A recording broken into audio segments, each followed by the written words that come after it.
আসসালামু আলাইকুম ওয়া রাহমাতুল্লাহি ওয়া বারাকাতুহু। আগের ভিডিওয়ে যে শোয়ার 11টি সুন্নত বলেছিলাম, তো 11টির মধ্যে 5টি বলেছিলাম। তো এবারে ভিডিওয়ে যে 5টি বলা হয়েছিল, মানে 11টি, মানে 6টি বাকি আছে, সেই 6টি এই ভিডিওয়ে আপনাদের জানাচ্ছি।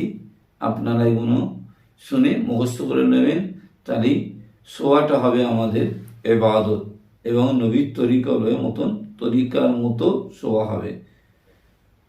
তো 6 নম্বর শোয়ার সুন্নত ইস্তেগফার পড়া।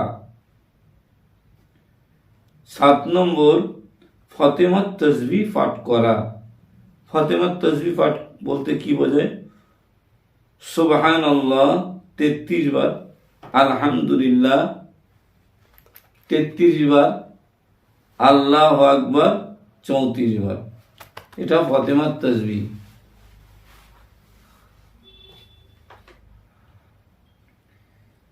8 নম্বর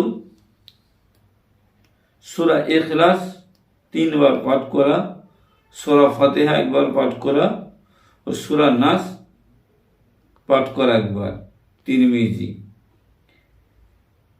9 নম্বর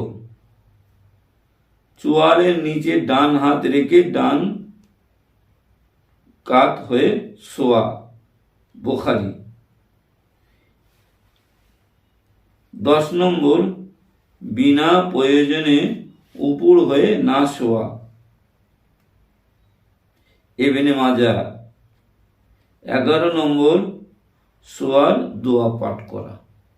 তো এইভাবে যদি আমরা ঘুমাই, তাহলে আমাদের ঘুমটা হবে ইবাদত এবং আল্লাহর নবীর সুন্নত তরিকা অনুযায়ী ঘুমানো হবে ইনশাআল্লাহ।